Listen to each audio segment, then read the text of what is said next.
Bienvenue sur Vision. Un podcast sur l'évolution du monde du travail, des manières de travailler et de vivre le travail. Comment travaillerons-nous demain ? Comment fonctionneront les entreprises de demain ? Qu'est-ce que le travail exprimera de nous et de notre société ?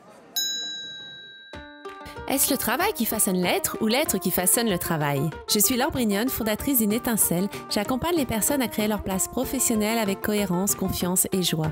J'ai à cœur de partager un regard novateur et créateur pour construire le monde professionnel de demain. À nous d'aller au-delà de ce qui nous est proposé aujourd'hui et d'être partie prenante dans la transformation du travail à venir. À travers des interviews d'experts, de chercheurs et d'acteurs, ce podcast est là pour ouvrir ses voies. Nous parlons ici du monde de l'entreprise, de l'entrepreneuriat et de toutes les formes alternatives de ce que l'on nomme encore travail. L'objectif ?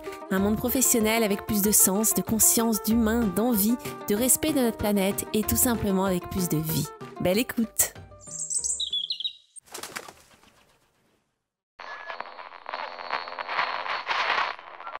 Dans 15 ans, j'imagine le monde du travail avec plus de flexibilité et plus de sens, avec de la facilité pour changer de métier.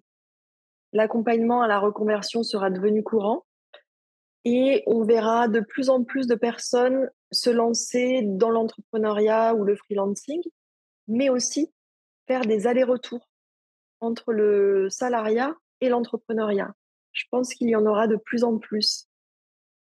Et on va aussi avoir besoin d'apprendre encore plus à savoir comment gérer l'incertitude, comment faire quand les éléments ne sont pas ce qu'ils étaient censés être. Donc faire preuve de plus d'agilité et avoir recours à une sorte de posture intérieure stable qui peut aller d'un côté comme de l'autre, comme le roseau, mais tout en étant fermement ancré dans le sol. Le mental intuitif est un don sacré et le mental rationnel est un serviteur fidèle. Nous avons créé une société qui honore le serviteur et a oublié le don. Cette citation d'Albert Einstein ne pouvait introduire mieux cet épisode, car je te propose aujourd'hui d'ouvrir des perspectives à d'autres manières d'aborder les prises de décision et de gérer l'incertitude dans le monde du travail. Marjorie Lombard est experte en reconversion professionnelle et entrepreneuriat et spécialiste des parcours atypiques. Elle aide les salariés et les entrepreneurs à trouver un modèle de réussite basé sur leur talent naturel et leur essence profonde. Elle a l'intime conviction qu'une nouvelle façon de travailler et de réussir est possible. Elle est également auteure de plusieurs livres sur la reconversion et l'entrepreneuriat. Et c'est un équilibre subtil que nous propose Marjorie. Ainsi, tu vas découvrir sa manière toute originale de créer son activité et de réussir, ce que signifie l'invisible dans le monde du travail à travers les époques et les lieux, et l'avantage de l'utiliser autant pour les entreprises, les indépendants et les salariés. Un épisode qui t'ouvre à d'autres visions amenées par Marjorie avec délicatesse et sagesse. Pour commencer hors des sentiers battus, quelle couleur et quel nombre te représentent et pourquoi ? Le jaune et le 27. Le jaune, c'est une couleur qui m'a toujours attirée. J'ai un lien particulier avec. C'est pas une couleur que je porte tous les jours, mais j'ai toujours eu dans mon intérieur, par exemple, des meubles ou des accessoires de couleur jaune. C'est une couleur qui me ressource, qui m'énergise et avec laquelle j'ai besoin d'être en contact régulier pour me sentir bien. Et le 27, c'est mon jour de naissance. Je suis née un 27. Est-ce que c'est lié ? Peut-être. En tous les cas, le 27 a une charge pour moi. 7 plus 2, ça fait 9. 9 en termes de vibration, de chiffres, c'est la sagesse, c'est l'international, ce qui est au-delà, puisqu'on est à la fin du cycle. On est en train de terminer un cycle et on commence à aller plus loin au cycle d'après. Comment tu les emmènes avec toi dans ton quotidien professionnel ? Le jaune, c'est aussi la couleur de l'astre du soleil. Donc c'est aussi en termes de couleurs et de symboles, une couleur qui, en lien avec l'astre solaire, rayonne, éclaire, brille. C'est une énergie d'ordre masculin en tant que principe de vie. donc actif, qui diffuse. Et c'est vrai que dans mon activité professionnelle, j'éclaire le chemin des autres, on peut peut-être le dire comme ça. En tous les cas, j'agis comme un guide qui va les aider à cheminer dans le développement et la réussite de leur activité professionnelle, qu'il s'agisse de salariés ou d'entrepreneurs. Donc moi, je lirais le jaune comme la couleur que j'aimais pour les guider sur ce chemin, mais aussi la couleur qui va leur permettre de briller, de réussir leur vie professionnelle à leur tour en rayonnant, en brillant et en inspirant les autres, quelle que soit leur activité. Et justement, qu'est-ce qui t'a marqué ces dernières années dans l'évolution du monde du travail? Puisque c'est vraiment ton cœur de métier. La question du travail m'a marquée depuis très tôt, depuis dans l'enfance, parce que j'ai eu des parents qui n'étaient pas toujours en épanouissement avec ce qu'ils faisaient. Mmh. Et j'ai eu aussi mon père qui, à certaines périodes de sa vie active, a changé plusieurs fois de métier, a connu des périodes de chômage. Et c'est vrai que ce sujet-là est entré à la maison et a trouvé une réceptivité en moi depuis très tôt. Donc moi, les premières images que j'ai du travail, c'est des images au contraire de l'épanouissement. C'était déjà présent en moi, en ce que je pouvais capter. En revanche, ce qui m'a marqué ces dernières années, je dirais les 10-15 dernières années, c'est que le mal-être la place, le mal-être au travail qui a grandi de plus en plus. De plus en plus de personnes ont exprimé du mal-être au travail. Et pas seulement lorsqu'elles étaient écartées du travail, comme quand on peut être licencié, par exemple. Non, ce mal-être au travail s'exprimait lorsque ces personnes étaient en poste.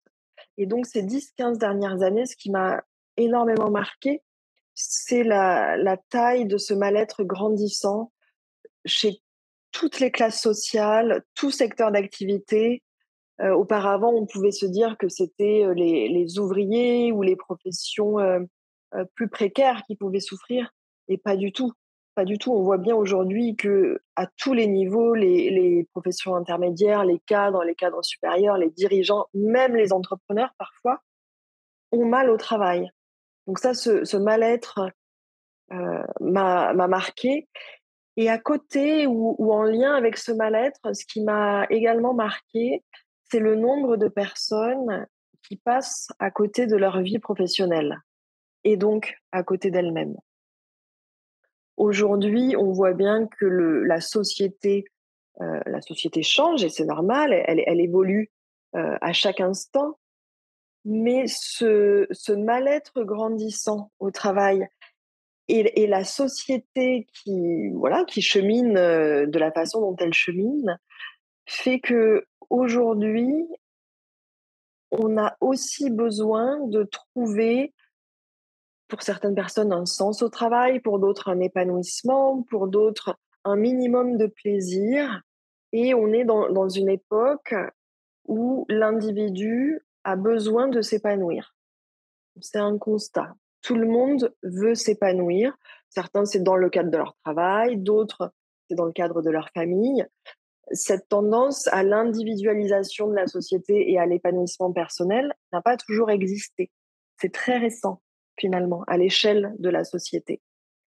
Et donc, avec ce besoin d'épanouissement et le travail qui, euh, qui est de plus en plus contraint et difficile, fait que il y a un grand nombre de personnes aussi qui finalement acceptent de guerre lasse de mettre de côté leur épanouissement professionnel.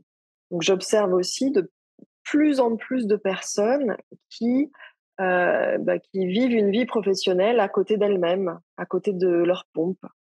Tout ça t'a aussi amené donc à créer ton entreprise il y a plusieurs années, ton activité professionnelle, et tu l'as fait différemment.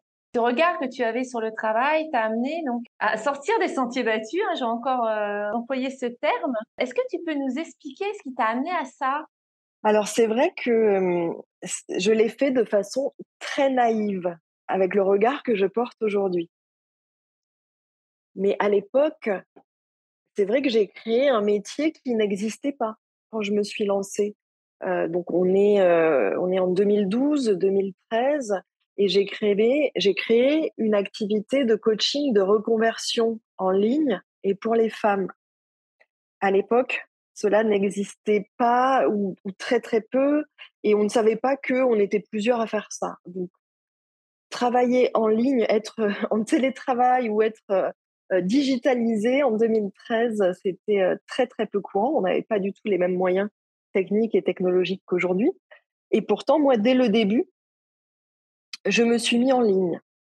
Pareil pour le coaching de reconversion, quand j'ai créé Dessine-moi une carrière, ma société, donc à l'époque, hem, je ne voulais pas faire du bilan de compétences classiques. Je ne voulais pas accompagner, n'importe quelle évolution professionnelle. Moi, la seule chose qui m'intéressait, et c'est toujours le cas aujourd'hui, c'était d'aider les personnes à trouver l'activité qui leur correspond, d'aider les personnes à trouver ce pour quoi elles sont faites, un travail qui a du sens pour elles, uniquement ça. Donc ce coaching de reconversion, la méthode que j'ai, formalisée également pour amener ces personnes à ça, eh bien, je l'ai fait juste parce que c'est ce qui me semblait le plus juste pour moi, c'est ce qui me faisait plaisir. Ça faisait aussi appel à mon propre cheminement, peut-être qu'on va l'évoquer aussi. Mais si tu veux, je l'ai fait de façon très spontanée, naturelle, en faisant fi des remarques que je pouvais avoir de personnes qui travaillaient dans le domaine de la création d'entreprises, par exemple. Et encore plus quand j'ai décidé de ne m'occuper que des femmes à l'époque. Aujourd'hui, aujourd'hui, ça n'est plus le cas. On accueille au sein de mon entreprise des hommes qui ont envie qu'on les accompagne, s'ils se reconnaissent dans notre approche et dans notre méthode. Mais à l'époque, ça n'était que pour accompagner les femmes. Donc, se mettre en ligne que pour les femmes et que pour aider les personnes à enclencher leur reconversion à une époque où on n'en parlait pas, c'était considéré comme fou presque. Et c'est en écoutant ton intuition que tu es allée là-dessus, ton cœur, qu'est-ce que tu dirais? Oui, mon désir aussi, mon désir de l'époque. Alors c'est vrai que j'ai aussi un profil assez visionnaire. J'ai le don, sans même faire exprès, de capter ce qui va être demain. Donc ça, c'est très spontané. Je ne sais même pas si c'est de l'intuition tellement moi, ça me paraît naturel. En tous les cas, j'ai cette capacité, j'ai ce don. Et puis aussi, c'était mon désir parce que je voyais quelles étaient les méthodes utilisées. Je pense notamment au bilan de compétences classiques. Et moi, je trouvais ça extrêmement ennuyeux. Déjà pour moi, mais peut-être que j'avais trouvé ça tellement ennuyeux que je m'étais dit que je voudrais faire différemment. Et puis, là aussi, j'ai écouté mon désir en me disant que moi, ça m'amusait d'aider les personnes à trouver leur voie, pas à aller chercher la promotion à l'intérieur de leur entreprise. Donc, c'était une combinaison de l'écoute de mon désir, de mes envies, et puis peut-être effectivement une intuition, ou en tous les cas cette faculté de capter. Donc ça, c'était à mes tout débuts, hein, faire différemment, créer cette façon d'exercer qui n'existait pas à l'époque. Et puis, ce que j'ai fait aussi différemment dans mon activité, c'est par la suite, mon activité s'est développée et j'ai ouvert des accompagnements spécifiquement dédiés aux entrepreneurs pour les aider à développer leur entreprise d'une façon qui a du sens pour elles, d'une façon qui les aide à construire une indépendance financière, à bien se rémunérer. Donc ça, on pourrait dire que jusque-là, c'est assez classique, mais j'ai intégré la dimension invisible dans mon entreprise, dans tous mes programmes et accompagnements. Et ça aussi, à l'époque, quand quand je l'ai insufflé, personne ne parlait de l'invisible, de l'intuition, encore moins dans la sphère professionnelle. Alors, justement, est-ce que tu pourrais nous dire ce que signifie pour toi l'invisible dans le monde du travail? L'invisible, il existe partout dans notre monde, au même titre que le visible. Nous vivons dans un monde où chaque chose existe avec son contraire.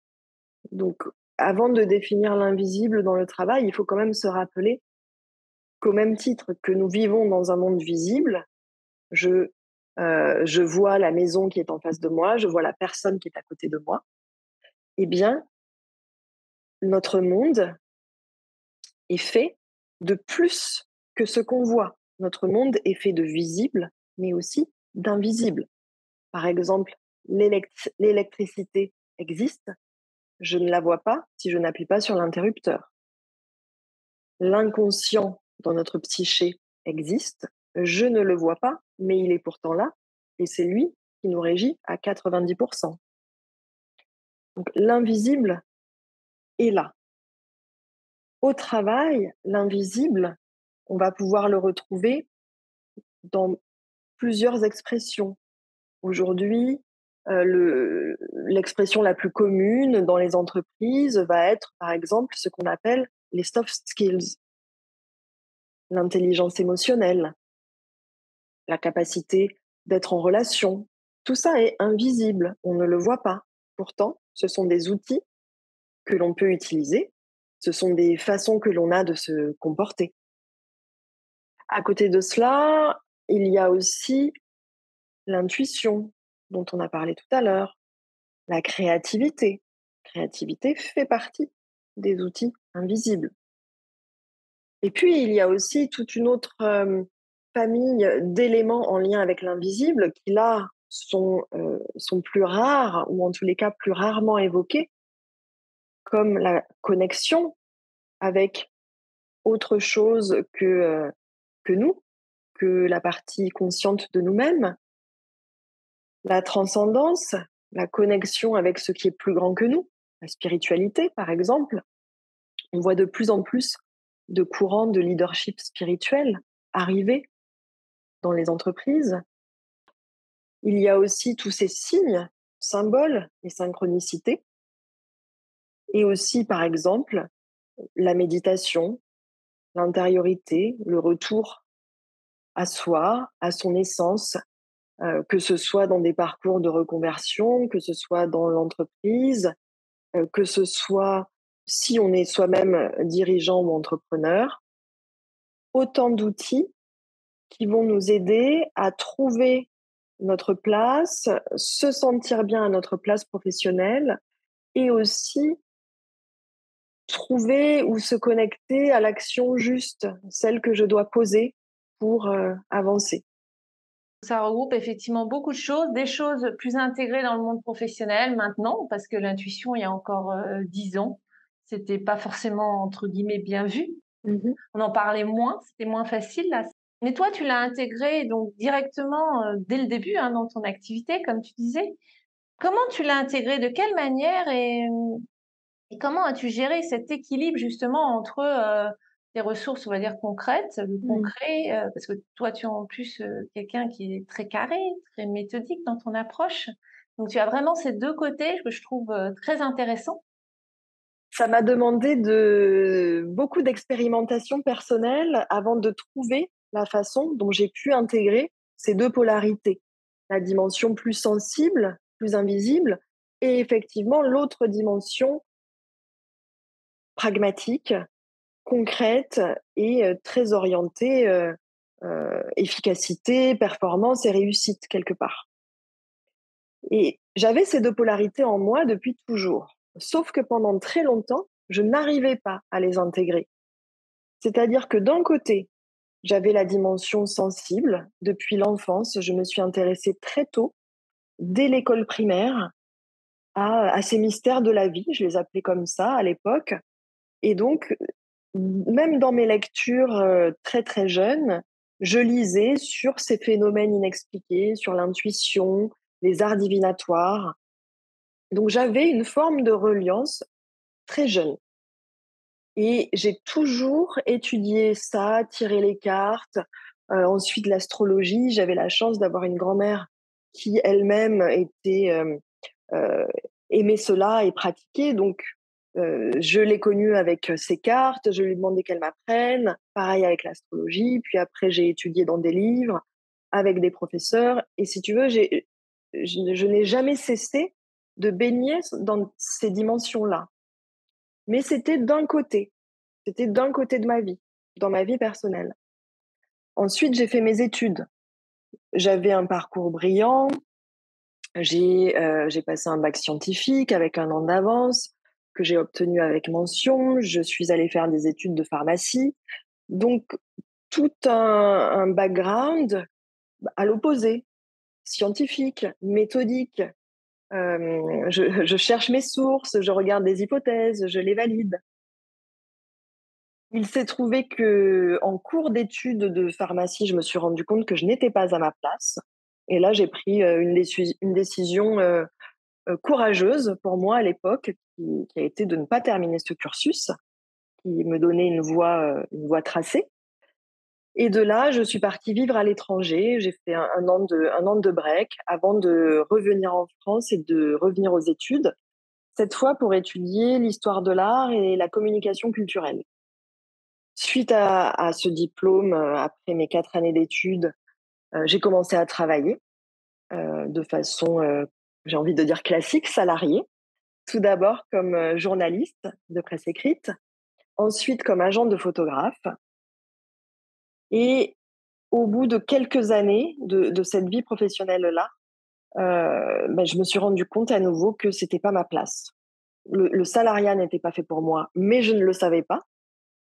Je n'avais pas les codes pour évoluer, m'épanouir et vraiment trouver ma place dans ces expériences que j'avais vécues.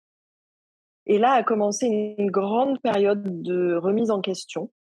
Ça a été très inconfortable, très difficile parce que j'étais arrivée à un point où moi-même j'étais mal à l'intérieur, psychiquement.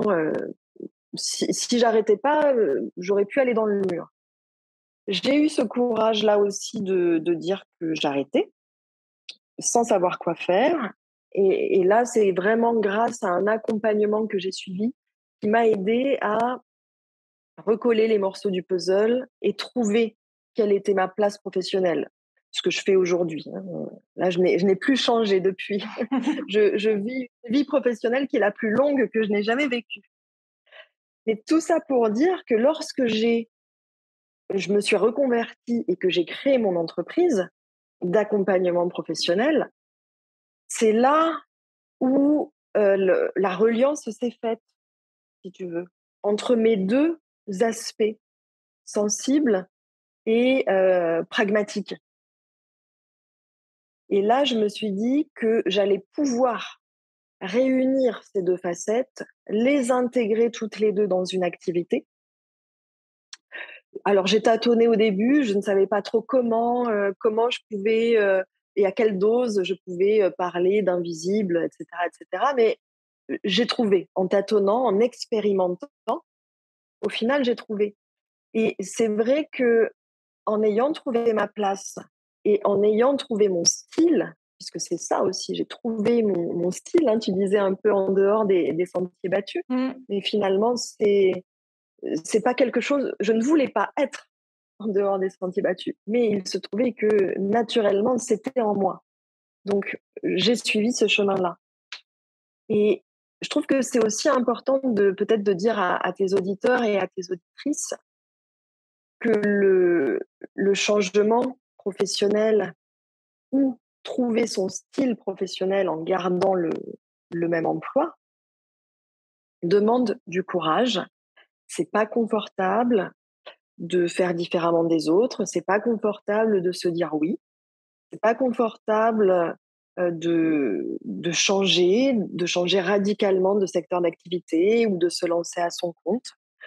Oui, c'est pas confortable, oui, ça demande du courage, mais ce que j'ai expérimenté et ce que je vois les personnes qu'on accompagne expérimenter, c'est lorsqu'on fait cet acte de foi en étant relié à ces dimensions invisibles, parce que notre petite voix intérieure qui nous dit mais c'est par là, que parfois on n'ose pas écouter, mais qui nous dit c'est par là, c'est par là. Eh bien, quand on l'écoute, quand on fait cet acte de foi et qu'on s'engage,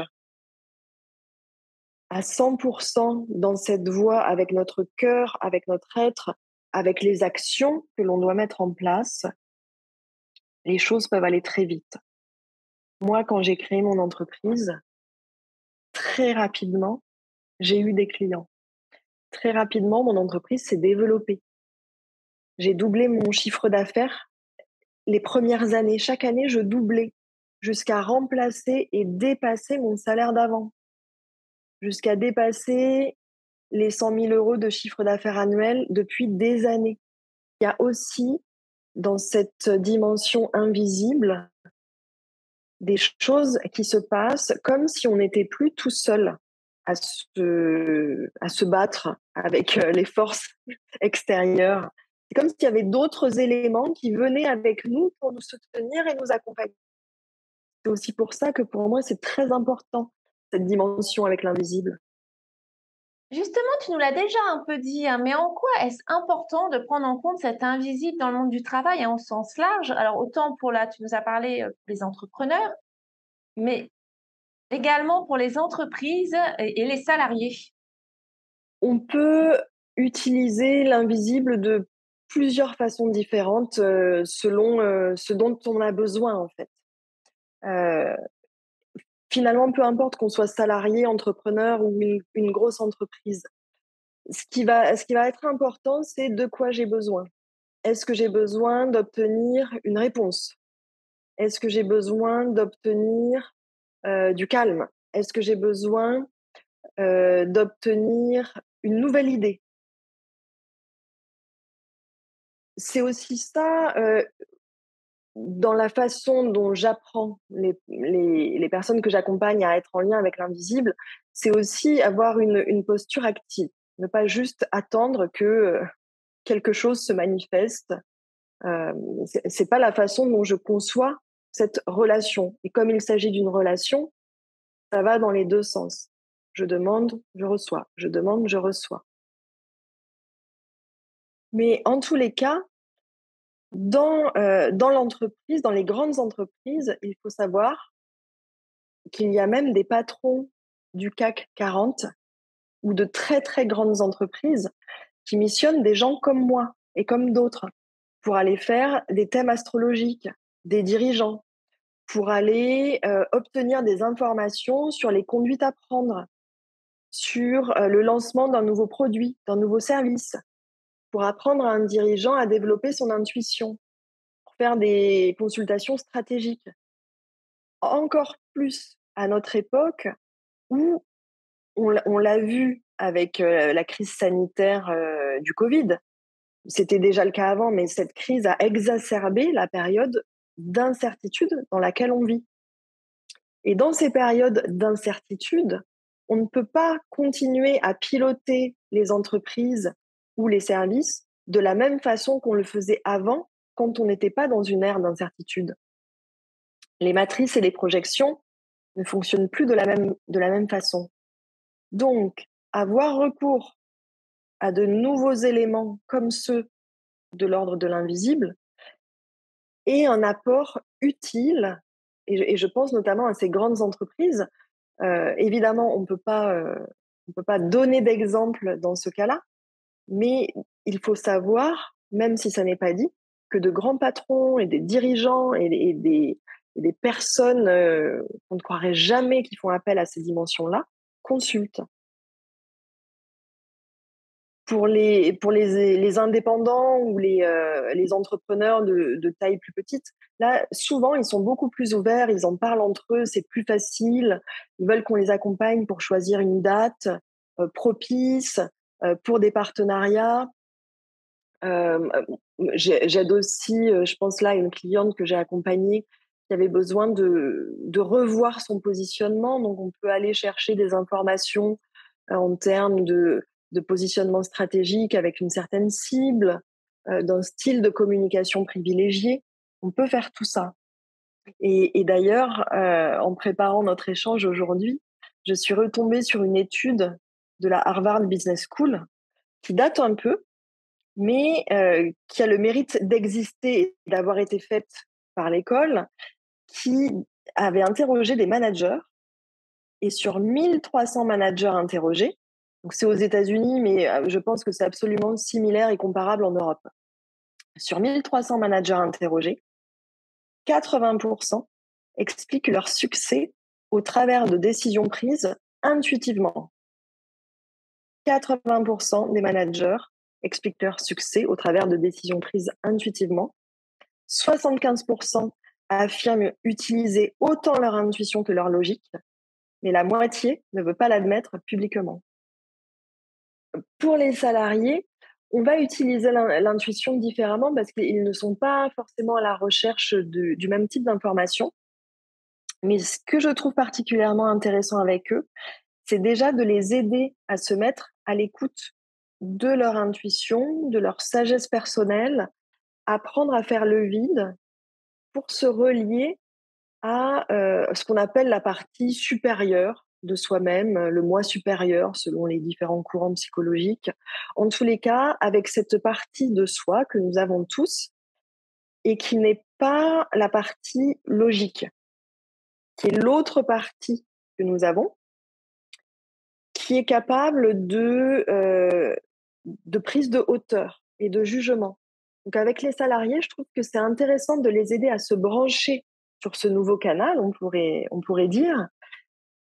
Ça passe beaucoup par l'écoute corporelle, pas seulement, mais beaucoup par l'écoute corporelle, pour leur apprendre à écouter leur petite voix, à écouter attentivement ce que cette petite voix a à leur dire, quel chemin elles peuvent prendre ou quelle décision est juste pour elles, notamment en termes d'orientation professionnelle. On peut aussi compléter ça avec l'approche astrologique pour aller voir des talents, des voies professionnelles plus fluides et plus pertinentes. Ça peut être complété par ça, mais j'aime toujours garder d'abord l'intuition pour qu'elle puisse elle-même piloter cet outil. L'astrologie, à moins de l'apprendre, on va rien comprendre à un thème astrologique. Alors que l'intuition, la sagesse personnelle, c'est assez facile de donner des conseils pour l'apprendre et être en lien avec. C'est une belle entrée en matière, en tout cas, parce que c'est vraiment quelque chose que l'on a tous, mais que l'on n'entend pas forcément. Exactement. Tu avais parlé aussi de justement prendre du recul sur nos activités professionnelles en faisant le lien avec les 4 éléments. Mais la prise de recul, encore plus dans notre époque où tout va très vite et où nous sommes sursollicités par différents types d'informations, est essentielle. Cette prise de recul, on peut l'obtenir par de la méditation, on peut l'obtenir par du sport, mais en tous les cas, on a besoin de moments réguliers, quotidiens, hebdomadaires, tout le temps en fait. On a besoin de moments où on va décrocher. On va décrocher de son poste, de sa tâche, pour prendre ce recul. Et c'est cette prise de recul régulière qui va nous amener à pouvoir prendre des décisions plus éclairées, à savoir quelle action mettre en place, vers quelle voie se diriger. Et lorsque on est dans ces moments de recul, le recours aux 4 éléments, je trouve, est très parlant. Les 4 éléments, ce sont l'eau, l'air, la terre et le feu. 4 éléments qui existent dans toutes les traditions antiques depuis presque la nuit des temps. Ces 4 éléments, c'est un recours à la symbolique pour nous aider à avoir une autre perception du travail et ce dont on a besoin. L'eau, par exemple, c'est l'élément qui est en lien avec les émotions, celles que l'on éprouve ou celles qu'éprouvent les autres. L'air, c'est ce qui est en lien avec le monde de la pensée, de l'intellect, des idées, de la communication. La terre, c'est ce qui est en lien avec l'aspect très concret et matériel. Donc, le travail en lui-même, la réussite, l'argent. mais aussi le projet, la mise en place concrète et opérationnelle du projet. Et enfin, le feu. Le feu, lui, qui est lié à l'énergie, à l'enthousiasme, à la créativité, au désir. Et en fait, ces 4 éléments sont essentiels pour créer tout ce qui nous entoure. On ne peut pas se priver d'un élément. On a besoin des 4 pour que le monde soit monde. Eh bien, c'est la même chose avec le travail. On peut se poser la question, tiens, là, aujourd'hui ou sur ce projet, je sens qu'il me manque quelque chose. Je sens que c'est pas en équilibre. Ça bloque. Eh bien, on peut tout de suite penser aux 4 éléments parce que c'est une symbolique très facile à apprendre et à utiliser. Prendre du recul et se dire, tiens, manque-t-il des éléments? Ou certains éléments sont-ils en excès? Ça permet d'avoir des repères très faciles pour agir, parce qu'on va repérer ce qui manque dans la situation. C'est pour ça que je t'ai relancé aussi sur ce sujet des 4 éléments, parce que c'est encore une autre manière d'aborder l'invisible par la symbolique, qui parle à notre inconscient, justement, et qui nous permet de prendre du recul dans l'exemple que tu nous as donné. Et donc, c'est un monde qui est très vaste, quand on parle de l'intuition, quand on parle de la créativité, quand on parle de la symbolique. Il y a énormément de choses dedans. Et en tout cas, ce que j'observe, et tu vas nous le dire, les choses évoluent, s'ouvrent de plus en plus sur ce monde de l'invisible. Oui, oui, ça s'ouvre de plus en plus, c'est nécessaire. C'est comme si à l'ère de l'hypertechnologie dans laquelle on vit, eh bien, il y a besoin de revenir à d'autres sagesses beaucoup plus ancestrales, puisque l'invisible, les premiers hommes y étaient reliés naturellement. Et là, on arrive à un moment très intéressant de l'histoire où, me semble-t-il, on verra si la suite me donne raison ou pas, mais on va arriver à un moment où où la technologie et l'hypertechnologie va se servir des sagesses ancestrales. Là, on parle de l'invisible, mais on pourrait parler des traditions orientales chinoises, avec le Tao, par exemple, ou les traditions chamaniques amérindiennes ou autres, où la connexion avec plus grand que soi était déjà là et était codifiée. Il y avait des savoirs, des rituels et des pratiques. Moi, j'ai l'impression, je ne sais pas si c'est juste ou pas, mais j'ai l'impression que dans ce moment de notre existence, l'hypertechnologie amène les personnes à revenir à l'invisible et à des sagesses ancestrales et faire le pont entre l'une et l'autre. Et cette période, effectivement, elle y est propice euh, du fait de l'hypertechnologie, selon moi. Depuis la nuit des temps, l'homme est en lien avec l'invisible. Les rois consultaient des astrologues. Et finalement, c'est que très récemment qu'on a coupé tout cela. Dans d'autres cultures, l'invisible n'est pas coupé. En Asie, Asie du Sud-Est, l'invisible fait partie intégrante de la vie et du travail. Et il n'y a pas un entrepreneur ou un dirigeant qui n'a pas son astrologue pour le consulter sur les meilleurs moments pour agir. Chez nous, dans nos cultures occidentales et notamment en France, tout ça a été coupé avec le siècle des Lumières et puis après avec l'évolution historique du travail. On est passé d'un monde où on était artisan de même métier de père en fils ou bien on était paysan. Ça, c'est la majeure partie du monde. On a vécu avec un travail de cet ordre-là. Puis finalement, 19e siècle, fin 18e, 19e siècle, révolution industrielle, on arrive aux ouvriers, mais on reste dans un travail manuel de réplication. 20e siècle, on rationalise le Fordisme, le Taylorisme, on est toujours dans l'utilitaire et de plus en plus technologique. Et puis, fin XXe siècle, arrive l'informatique, les nouvelles technologies, l'Internet. On est sur l'invisible, on est sur de la toile, hein. Donc là, on est sur l'invisible technologique. Et finalement, aujourd'hui, on est dans l'hypertechnologie, les réseaux sociaux. Ça fait partie de notre vie. Je pense que ça ne repartira pas. Ils vont évoluer, les usages vont évoluer, les technologies vont évoluer, mais elles sont là. Donc, dans cet excès d'hypertechnologie, on va revenir à ce qui se faisait il y a très très longtemps pour essayer d'avoir un équilibre entre le meilleur des deux. Et je pense notamment à quelque chose qui nous manque énormément dans notre ère, c'est la discipline. Et la discipline, c'est une des pratiques essentielles quand on parle de spiritualité ou quand on parle de sagesse ancienne. Il faut de la discipline pour méditer. Il faut de la discipline pour s'asseoir tous les jours, 5 minutes, 10 minutes, une demi-heure, sans rien faire. Il faut de la discipline pour arriver à faire le calme en soi et se connecter à autre chose.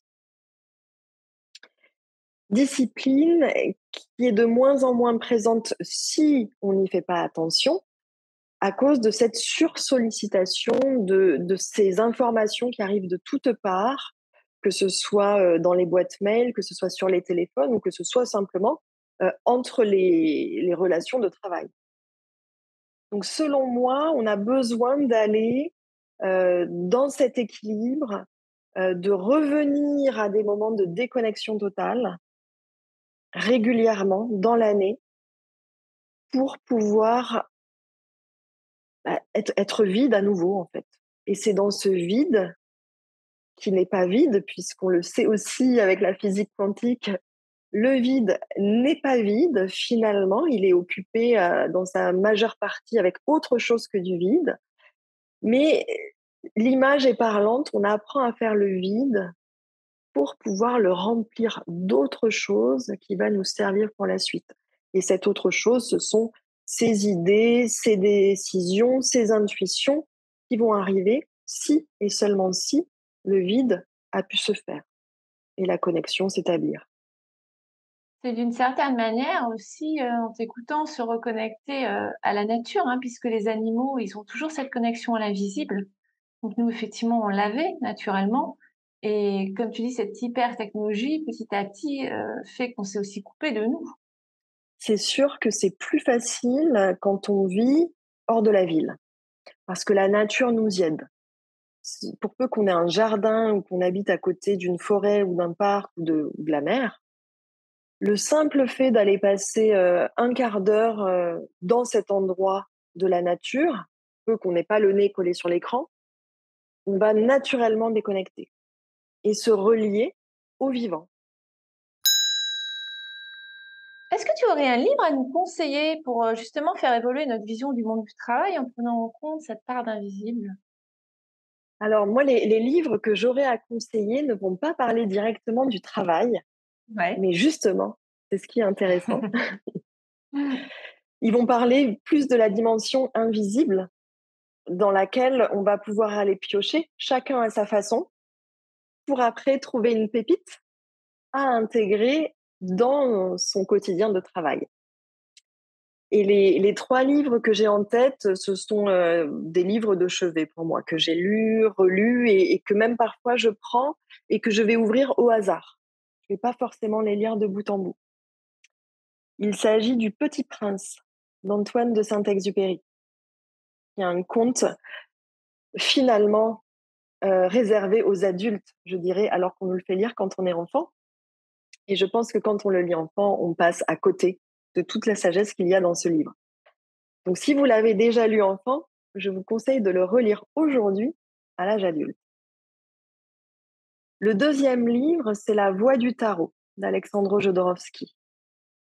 Donc, ça parle du tarot de Marseille par cet être exceptionnel, Alexandre Jodorowsky, qui est absolument inclassable, mais qui a contribué à restaurer le tarot de Marseille et à en faire une lecture que moi je trouve une des plus abouties aujourd'hui pour le tarot de Marseille. Et enfin, troisième livre, le I Ching, qui est le livre des changements selon la tradition chinoise, et où là aussi, il y a 64 pépites de sagesse qui, chaque fois que moi, en tous les cas, j'en lis une, va me donner des informations utiles pour cheminer. D'ailleurs, tu parlais du tarot, effectivement, c'est un tarot plus psychologique qui l'amène judo et qui est aussi une autre manière d'utiliser les outils ancestraux, enfin, j'ai envie de dire, qui étaient là depuis très longtemps, où on avait une vision plus dans la prédiction et aujourd'hui, on s'en sert plus comme outil pour approfondir soit la connaissance de soi, la connaissance de ce qu'il y a dans notre environnement maintenant, pour pouvoir poser des stratégies en fonction. Donc, c'est vraiment des outils, je trouve, qui sont très intéressants. Absolument. Alors, tu as quand même écrit plusieurs livres Oui, qui sont purement professionnels, eux. oui, c'est vrai. Peut-être que mon prochain sera plus dédié à l'invisible. On verra. Je ne sais pas. Il n'est pas encore en cours d'écriture. Mais effectivement, j'ai écrit 3 livres.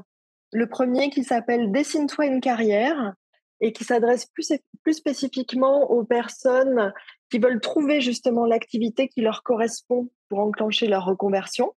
Il a paru aux éditions Duno. Le deuxième livre, c'est 180 degrés reconversion, et celui-ci traite du passage du salariat à l'entrepreneuriat. Donc, qu'est-ce qui vous attend si vous souhaitez vous lancer à votre compte?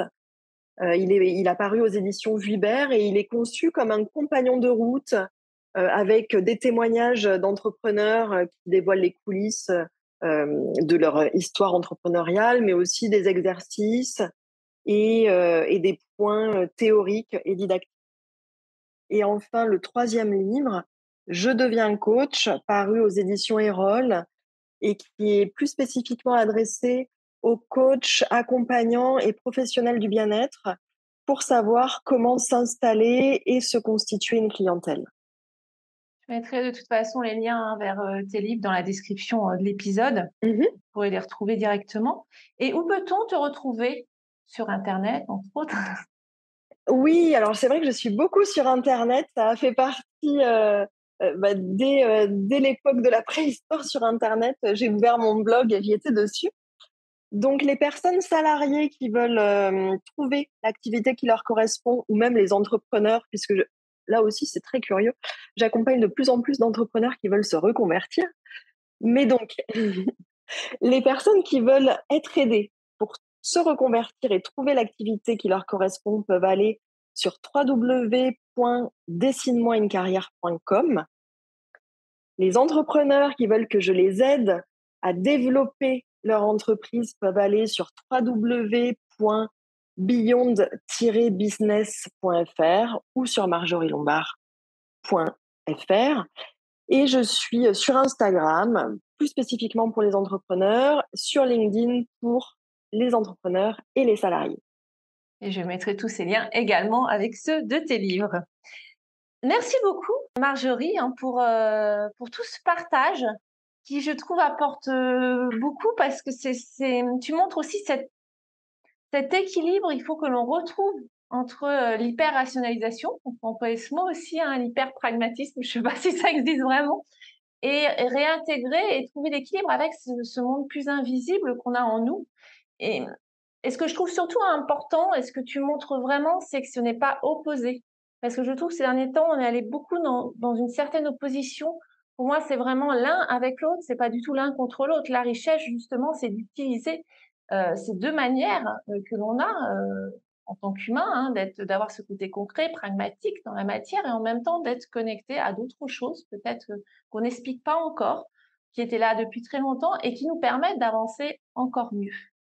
Merci Laure pour conclure sur ce point, parce que effectivement dans la vision que j'ai de tout cela, il s'agit d'union et non pas d'opposition. Moi, j'ai vécu avec ces deux parties opposées pendant très longtemps et je sentais bien que c'était un tiraillement.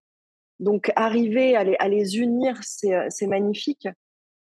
Et c'est d'ailleurs une citation d'Albert Einstein que j'aime beaucoup, qui dit « Le mental intuitif est un don sacré et le mental rationnel est un serviteur fidèle ». Nous avons créé une société qui honore le serviteur et a oublié le don. Le mental doit redevenir le serviteur fidèle. Donc, utiliser les deux au même titre que nous avons deux mains. Et c'est quand on se sert de nos deux mains qu'on est complet. Merci d'avoir suivi cet épisode. S'il t'a plu, partage-le autour de toi, mets 5 étoiles sur Apple Podcast, car c'est grâce à tes retours que je pourrai le développer et réaliser des interviews de qualité. Je te donne rendez-vous jeudi dans 15 jours pour une nouvelle interview.